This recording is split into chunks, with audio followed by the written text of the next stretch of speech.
بیٹے کی شادی کی، بہو گھر لائے، ابھی 2 دن نہیں گزرے تھے، کاروبار میں نقصان ہو گیا، یا گھر کا کوئی فرد فوت ہو گیا، یا کوئی جانور مر گیا، تو کہا کہ یہ منحوسہ آئی ہے تو ہمارا یہ نقصان ہو گیا۔ اگر وہ نہ آئی ہوتی تو پھر یہ نقصان نہ ہوتا، پھر تم قیامت تک جینا تھا، یا اس سے قبل تمہارے کبھی نقصان نہیں ہوئے؟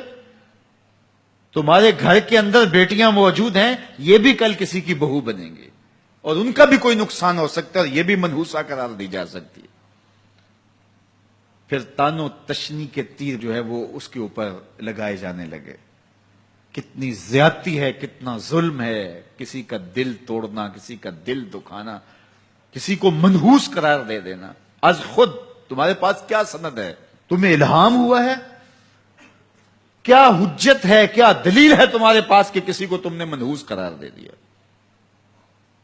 کتنا مکار ہے انسان، اپنی بدعمالیوں کو، اپنی نیت کے کھوٹ کو، اپنی نیت کی کوتاہیوں کو، اپنی سستیوں کو، اپنے عمل کی کمیوں کو دوسرے کے اوپر مڑ دیتا ہے۔ کاروبار تو نے صحیح نہیں کیا، نقصان ہو گیا۔ صبح 12 بجے اٹھ کے تو گھر سے جا رہا ہے اور نقصان ہو گیا۔ تو نے 2 نمبر مال بیچا، آج پکڑا گیا اور نقصان ہو گیا۔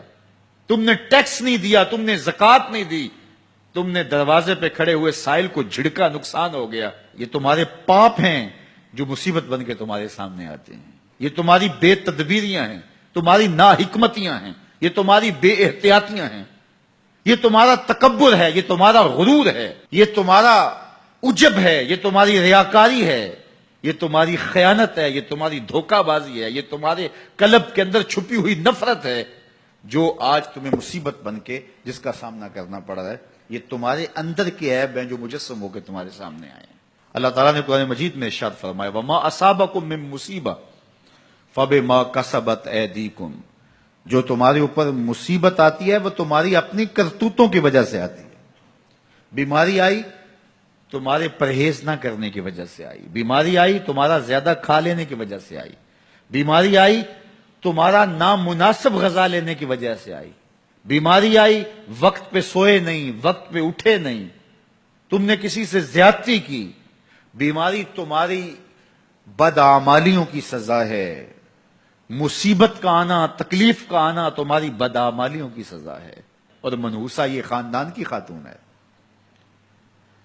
تو یہ دوسرے کے اوپر مڑ کے اپنی کوتاہی، اپنی غلطی دوسرے کے اوپر لگا دی اور اس کو منحوس قرار دے دیا۔ اگر کسی کا کام تمہیں دیکھ کر کے اچھا نہ ہو تو پھر تم بھی منحوس قرار پائے نا۔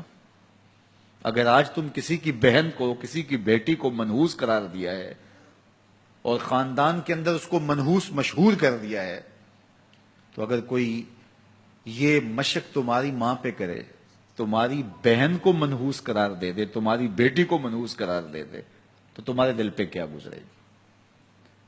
یہ کتنا ظلم ہے، کتنی بڑی زیادتی ہے کہ آج خود کسی کو منحوس قرار دے دیا۔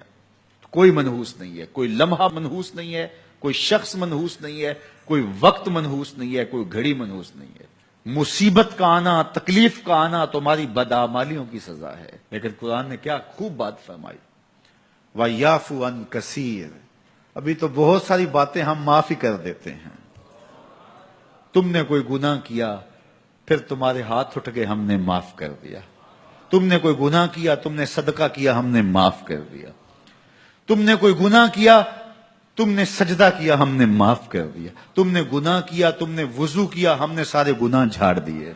تو کچھ اعمال ایسے ہیں کہ جن کی سزا بھگتنی پڑتی ہے لازمی، لیکن زیادہ عمل ایسے ہیں اللہ فرماتا ہے ہم زیادہ یوں ہی معاف کر دیتے ہیں، اور اگر ہم سارے معاف نہ کریں تم چل ہی نہ سکو، زندگی تمہاری گزرے ہی نہ، اتنی مصیبتیں تمہارے اوپر ٹوٹ پڑیں، لیکن تم وہ منحوسہ کو قرار دے کے اپنے اوپر سے ٹال رہے ہو۔ فلاں منحوسہ اس لیے سب کچھ ہو رہا ہے، فلاں نے تعویذ ڈال دی اس لیے سب کچھ ہو رہا ہے، بلی راستہ کاٹ کی تھی، یہ مصیبتیں ساری اس لیے آئی ہیں۔